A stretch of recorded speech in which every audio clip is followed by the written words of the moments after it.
The Grand Hall of the Galactic Council buzzed with excitement. Hundreds of alien species from across the Milky Way had gathered for their annual meeting. The room was a sea of colors, shapes, and sizes. Some aliens floated in the air, while others crawled on the ceiling. It was a sight that would make any human's jaw drop. At the center of the hall stood a large round table. The most powerful beings in the galaxy sat around it. They were about to start their meeting when suddenly, laughter erupted from one corner. "Did you hear the latest about those humans?"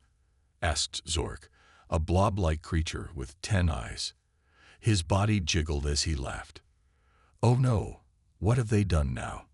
replied Blip, a tall, thin alien with blue skin. Zork's eyes twinkled with amusement.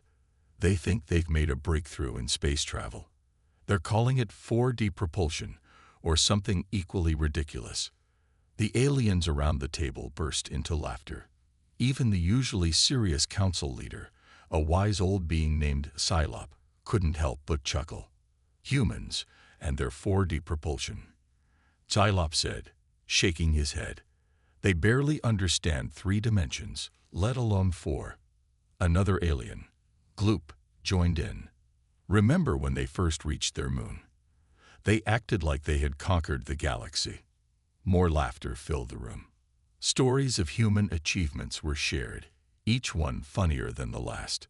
"They still use rockets, and they think light speed is fast.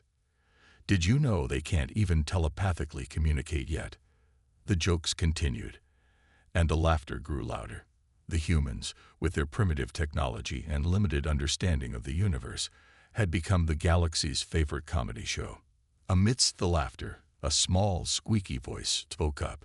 It belonged to Squeak, a tiny mouse-like alien known for his kindness. "But friends," Squeak said, "shouldn't we help them? Maybe share some of our knowledge?" The laughter stopped. All eyes turned to Squeak. Thylop smiled gently at the small creature. "Oh, Squeak, your heart is in the right place. But humans aren't ready. They're too, what's the word? Primitive," suggested Zork. "Violent," added Blip. "Unpredictable," said Psylop. "They're not ready to join us. It's better this way. We watch, we laugh, and we keep our distance." The others nodded in agreement. It was the way things had always been. Humans were the galaxy's entertainment, nothing more. Just as the meeting was about to begin, the doors of the Grand Hall swung open. A hush fell over the room. Standing in the doorway was a figure that made every alien freeze. It was a human. The human walked calmly into the room. He was dressed in a simple black suit, his face serious but kind. The aliens watched in stunned silence as he made his way to the center of the hall. Psylop, recovering from the shock, stood up. Who are you? How did you get here?" The human smiled. It was a smile that seemed to hold secrets. "My name is Dr. Alan Chen. I'm here as a representative of Earth." Murmurs filled the room. How had a human reached the Galactic Council? It should have been impossible. Dr. Chen looked around the room, his eyes meeting those of the confused aliens. "I believe you were just talking about us. About how primitive we are." The aliens shifted uncomfortably. Some looked ashamed, others curious.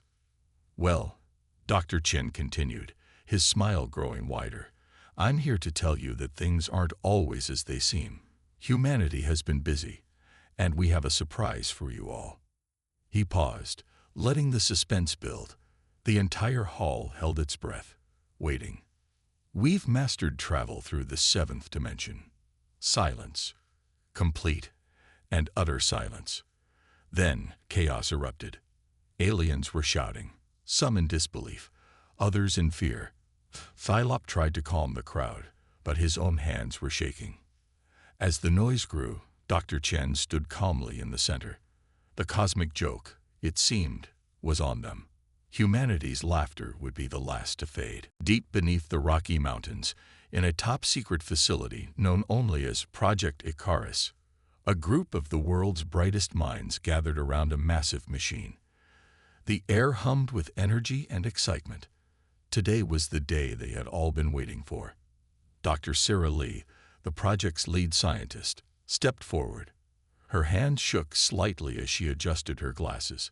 "Ladies and gentlemen, today we make history," she said, her voice steady despite her nerves. "Today, we unveil humanity's greatest achievement, the world's first seventh-dimensional ship." The machine before them looked nothing like a traditional spacecraft. It was a perfect sphere, about the size of a small house, with a surface that seemed to shift and change as you looked at it. Sometimes it appeared solid, other times it seemed to fade away entirely. Dr. Lee turned to her team. "Let's go through the final checks." As the scientists bustled around the sphere, running tests and checking readings, Dr. Lee's mind wandered back to how they had reached this point. It had started 5 years ago with a breakthrough in quantum physics. Dr. Lee and her colleague, Dr. James Wong, had discovered a way to access higher dimensions. At first, it was just theory, but then they built their first prototype, a tiny device that could send a single atom into the fourth dimension and bring it back. The government had immediately classified their work. Within months, the best scientists from around the world were brought together in secret. Their mission, to build a ship that could travel through higher dimensions. It hadn't been easy. There were setbacks, failures, and moments when it seemed impossible. Dr. Lee remembered the day when an early test had gone wrong, nearly tearing apart the fabric of space-time in their lab. They had almost given up then. But they had persevered. And now, here they were, on the brink of changing everything. "All systems are go," Dr. Lee called out one of the technicians, snapping her back to the present. Dr. Lee nodded. "Initiate the launch sequence."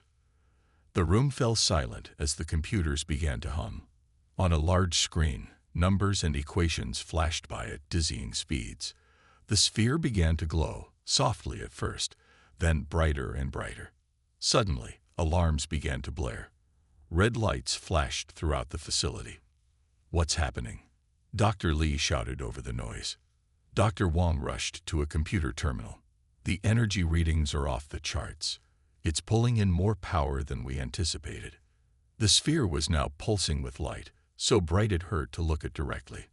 The air around it seemed to warp and bend. "Should we abort?" Someone yelled.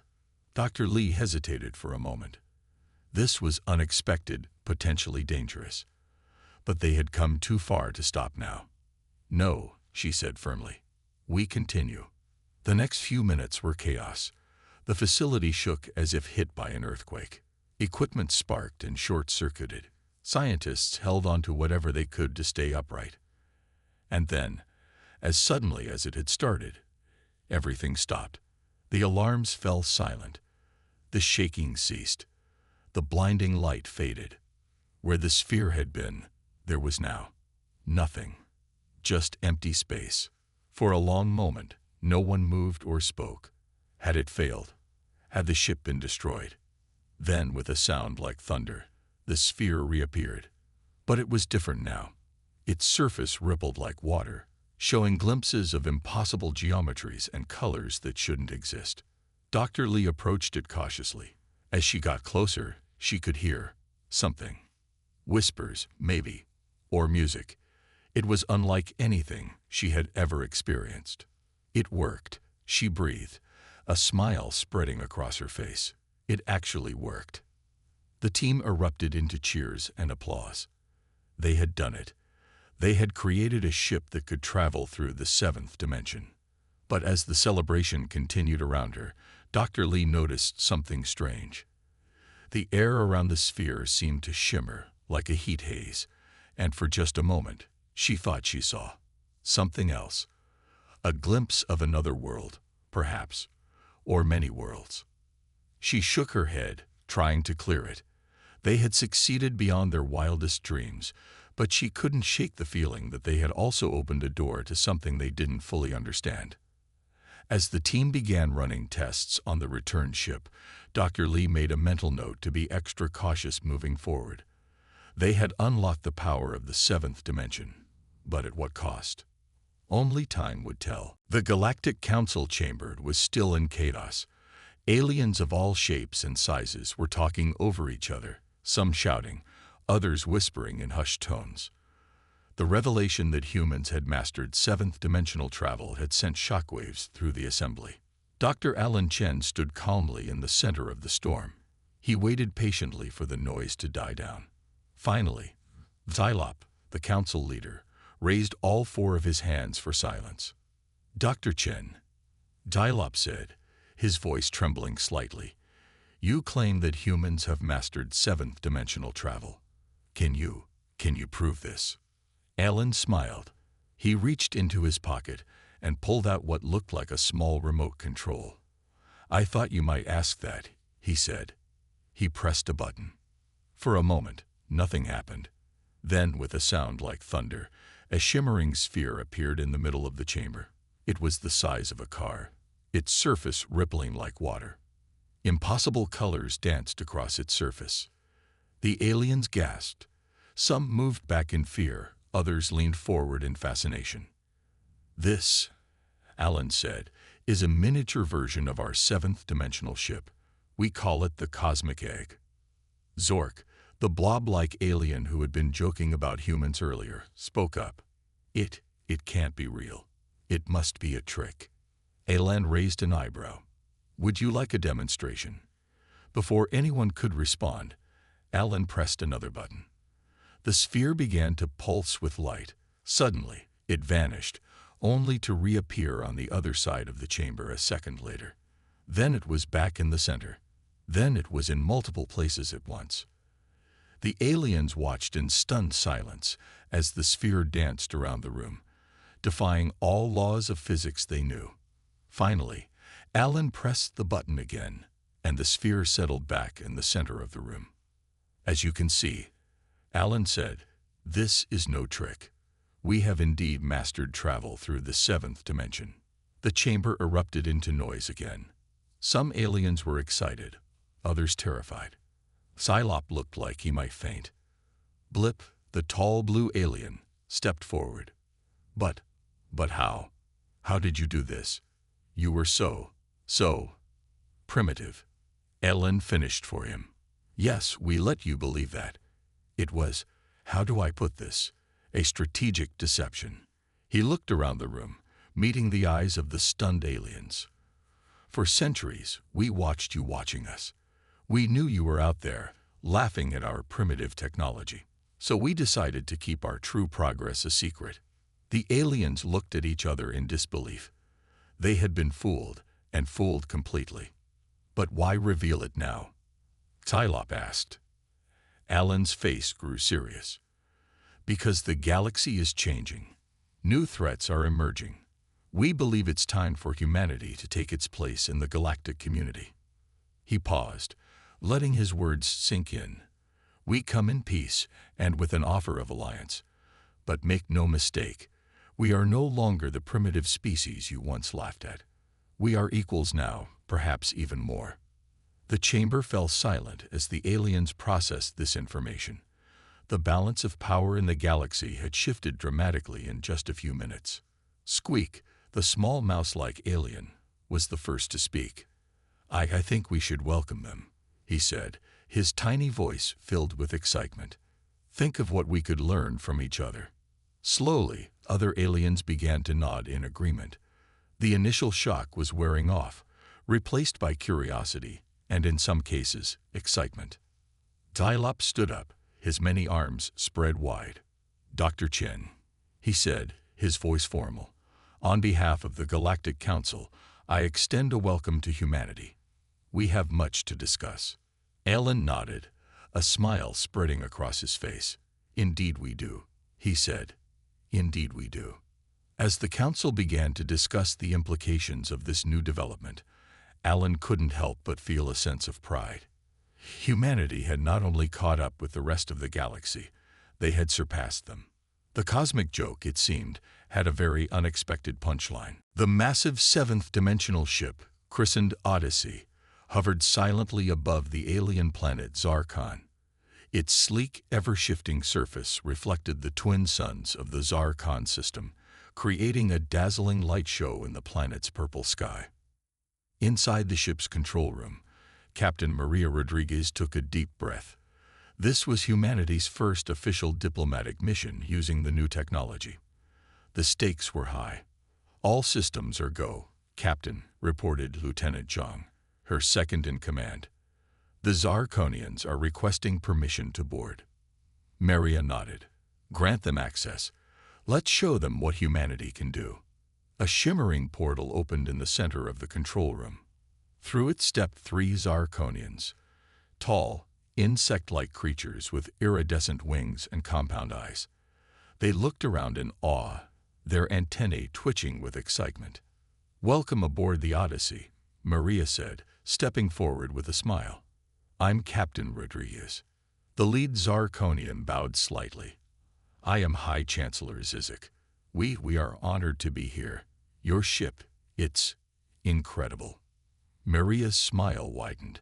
Just a few months ago, the Zarkonians had dismissed humans as barely worth noticing. Now, they were starstruck. "Would you like a tour?" Maria offered. The Zarkonians eagerly agreed.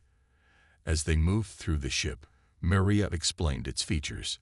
The Zarkonians were particularly fascinated by the 7th-dimensional engine room. "This allows us to travel not just through space, but through dimensions," Maria explained. "We can bypass the limitations of 3D space entirely." Zizek's compound eyes widened. "Remarkable. But how do you control it? The energy required must be immense." Maria grinned. "That's where things get really interesting." She led them to a room filled with humans sitting in meditation poses. "These are our navigators," she explained. "They use their minds to guide the ship through the higher dimensions." The Zarkonians were speechless. This went beyond advanced technology. It was almost like magic. As they continued the tour, alarms suddenly blared. Lieutenant Zhang's voice came over the intercom. "Captain, we have an emergency. A Draxian warship has just entered the system. They're demanding the Zarkonians surrender their planet." The Zarkonians buzzed in fear. The Draxians were notorious space pirates, known for their brutality. Maria's face hardened. "Not on my watch," she said. She turned to Zizek. "High Chancellor, with your permission, we'd like to help." Zizek nodded frantically. "Please, yes." Maria rushed back to the control room, the Zarkonians following close behind.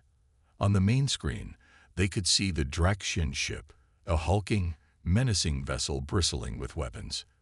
"They're charging weapons," Lieutenant John reported. Maria smiled coolly. "Let them." She pressed a button on her console. Suddenly, the Odyssey seemed to flicker and vanish. Where did your ship go?" Zizek asked, panic in his voice. "We're still here," Maria assured him. "We've just shifted slightly out of phase with 3D space. Their weapons can't touch us now." The Draxian ship fired, but its energy beams passed harmlessly through the space where the Odyssey should have been. Maria pressed another button. The Odyssey reappeared, but now it was directly above the Draxian ship. "Attention Draxian vessel," Maria broadcast. "This is Captain Rodriguez of the Earth ship Odyssey. Power down your weapons and leave this system immediately, or we will be forced to take action." There was a long pause. Then, to everyone's surprise, the Draxian ship's weapons powered down. Without another word, it turned and fled the system. The control room erupted in cheers. The Zarkonians were buzzing with excitement. That was incredible," Zizek exclaimed. "You didn't even fire a shot." Maria smiled. "Sometimes the best weapon is the one you don't have to use. Now, shall we continue our discussions about that trade agreement?" As they settled in for talks, Maria couldn't help but feel proud. Humanity had come a long way from being the laughingstock of the galaxy. Now, they were its protectors. The first contact had been remade, and this time, humanity was leading the dance. The Earth's sky was on fire. Thousands of alien ships, belonging to the ruthless Croax Empire, filled the atmosphere. Their energy weapons rained down destruction on cities across the globe. Humanity faced its greatest threat yet. In the secret underground command center beneath the Rocky Mountains, world leaders and top military officials gathered around holographic displays showing the dire situation. "We've lost contact with Europe and Asia," a general reported, his voice grim. "Our conventional weapons are useless against their shields." President Sarah Chen, the first Asian American woman to hold the office, stood tall despite the chaos. "Then it's time," she said, her voice steady. "Activate Project Prometheus." A hush fell over the room. Project Prometheus was humanity's ultimate weapon, developed in secret using their mastery of seventh-dimensional technology. It had never been tested in real combat. Deep in the heart of the Rockies, a massive hangar bay began to open. From it rose a ship unlike any other. It was the size of a small city, its surface shimmering with impossible colors. This was the CSV Prometheus, humanity's greatest achievement. Aboard the bridge, Admiral John Carter took his seat. "All hands, prepare for dimensional shift," he ordered. The ship's seventh-dimensional drive hummed to life.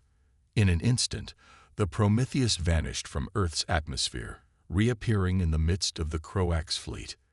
The alien ships, caught by surprise, scrambled to react. But they were too slow. Admiral Carter's voice was calm as he gave the order. "Deploy the dimensional disruptors." Beams of energy, shifting through multiple dimensions at once, lashed out from the Prometheus. Where they touched, Croax ships simply ceased to exist, not destroyed, but erased from reality itself. On the Croax flagship, Supreme Commander Zixal watched in horror as his fleet vanished ship by ship. "Impossible," he growled. "No species has this kind of power." He turned to his communications officer. "Send a message to all ships. Retreat. Retreat end." His words were cut short as the dimensional disruptor beam reached his ship.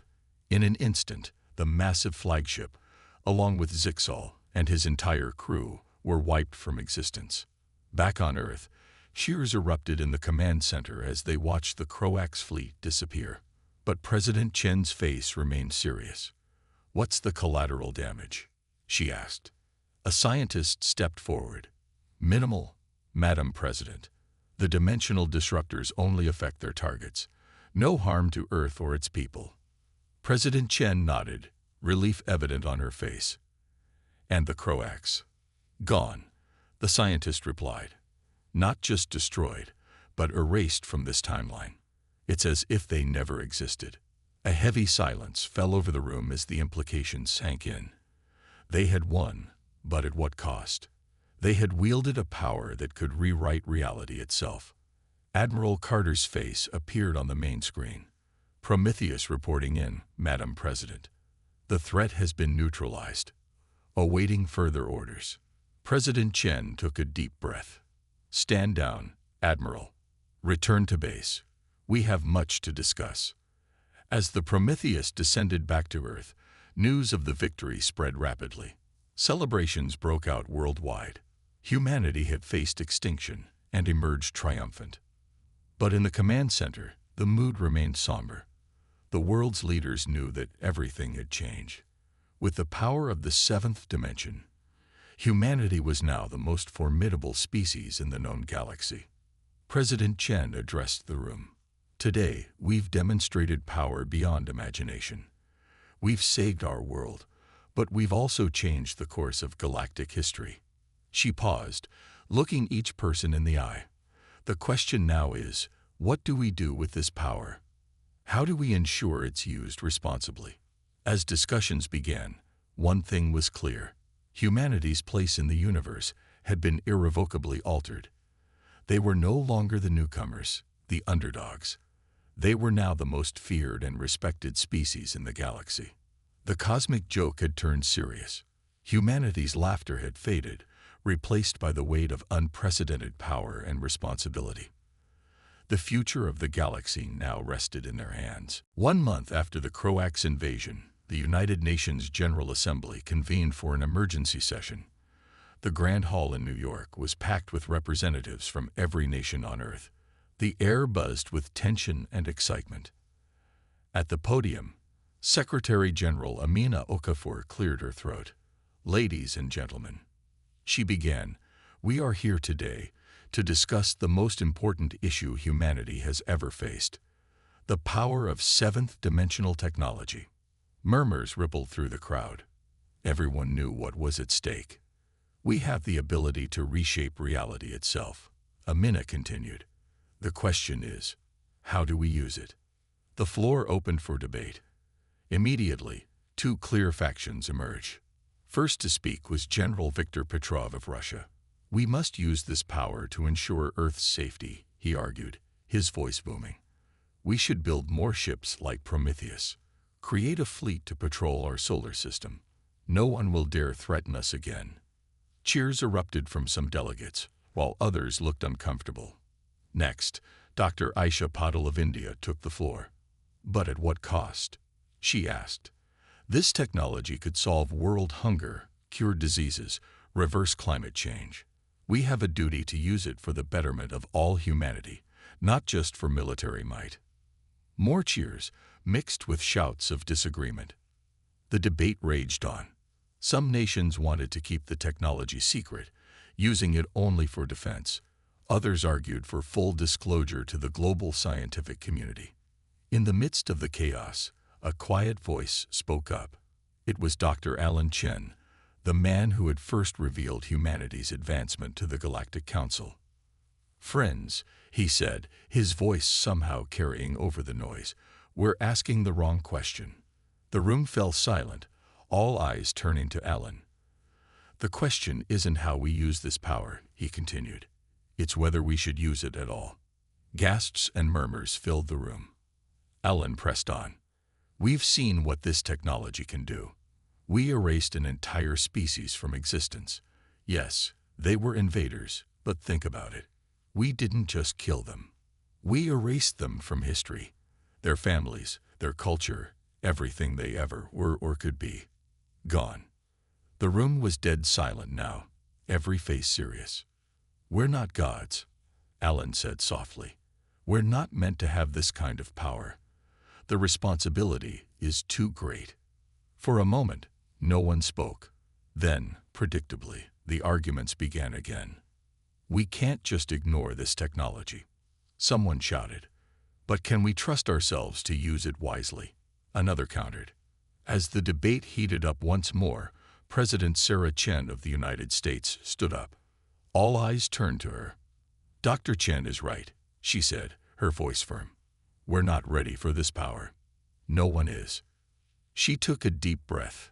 "I propose we do something unprecedented. We seal away this technology. We dismantle the Prometheus. We lock away the research. We keep only enough knowledge to defend ourselves if needed, but no more." The room erupted in chaos. Seal away humanity's greatest achievement. It seemed unthinkable. But as the hours wore on, a strange thing happened. More and more delegates began to agree. The enormity of the responsibility began to sink in. Finally, after 18 hours of intense debate, a vote was called. The result was closer than anyone expected. But in the end, the decision was made. Humanity would voluntarily give up its newfound power. As the session closed, Secretary General Okafor addressed the weary delegates one last time. "Today, we've made the hardest choice possible," she said. "We've chosen wisdom over power, responsibility over dominance. It may not feel like it, but this is humanity's finest hour."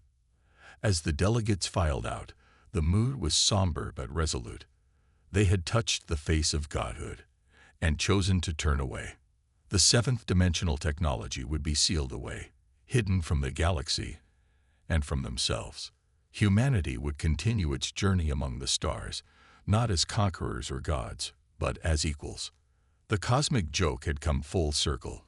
In the end, humanity's greatest power was knowing when not to use power at all. 5 years had passed since humanity made the difficult decision to seal away their seventh-dimensional technology. The galaxy watched, curious and cautious, to see what Earth would do next. On a warm summer day, The sprawling campus of the newly built Galactic Cooperation University in Geneva buzzed with activity. Students and professors from 100 different species mingled in the courtyards, their varied forms a testament to the diversity of life in the universe. In the main auditorium, Dr. Alan Chen stood at the podium, addressing a packed house of eager learners from across the galaxy. "Welcome, friends," he began, his voice warm and inviting. "Today marks the beginning of a new chapter in galactic history. This university is more than just a place of learning. It's a symbol of what we can achieve when we work together." Alan's gaze swept across the audience, taking in the myriad of alien faces. 5 years ago, humanity stood at a crossroads. We had power beyond imagination at our fingertips. Many thought we would use it to dominate the galaxy. He paused, a small smile playing on his lips. Instead, we chose a different path. We realized that true strength isn't about having the biggest weapons or the most advanced technology. It's about wisdom, cooperation, and understanding. In the front row, Psylop, the former Galactic Council leader, nodded approvingly. Next to him sat Zizek, the Zarkonian High Chancellor, his antennae twitching with excitement. Alan continued, "This university is the result of that choice. Here, we will share knowledge, culture, and ideas. We will learn from each other and grow together." As he spoke, holographic displays came to life around the auditorium, showing images of the university's various facilities. There were labs equipped with technology from a dozen different worlds, art studios showcasing the creative traditions of countless species, and meditation gardens designed to accommodate beings of all physiologies. "But we're not just here to learn," Alan said, his voice growing passionate. "We're here to solve problems. Together, we'll tackle the greatest challenges facing our galaxy." He gestured to a group of scientists in the front row. "Already, our joint research teams are making breakthroughs. We're developing new clean energy sources, finding cures for diseases that have plagued multiple species, and creating technologies to restore ecosystems damaged by centuries of warfare and exploitation." The audience broke into applause, many beings using their own unique ways of showing approval. Some flashed bioluminescent patterns, others emitted melodious hums. As the applause died down, Alan's expression grew serious. "But our greatest challenge lies not in science or technology, but in understanding each other, in learning to see past our differences and recognize the common spirit that unites all sentient beings." He smiled again, gesturing to the diverse crowd. "Look around you. In this room, we have beings from worlds that were once bitter enemies, species that once thought they had nothing in common. Yet here you are, sitting side by side, ready to learn and grow together." A wave of murmurs and nods swept through the audience. Many beings turned to look at their neighbors, seeing them in a new light. "This," Alan said, his voice filled with conviction, "this is humanity's true gift to the galaxy. Not advanced technology or fearsome weapons, but a vision of what we can achieve when we come together in peace and cooperation." As he finished his speech, the auditorium erupted in a standing ovation. Beings of all shapes and sizes rose to their feet, appendages, or whatever they used for locomotion. The air was filled with a cacophony of cheers, whistles, and other alien sounds of approval. Outside, the sun was setting over the Geneva skyline, casting a golden glow over the university campus. In the fading light, one could see ships from across the galaxy coming and going, bringing more students, more ideas, more hope for the future. A new era had indeed dawned. Humanity, once the laughingstock of the galaxy, had become its unifying force. They had proven that sometimes the greatest power lies not in domination, but in bringing others together. As night fell, the lights of the university shone brightly, a beacon of hope in the vast cosmic darkness. The future was uncertain, but for the first time in galactic history, it was a future that all species would face together.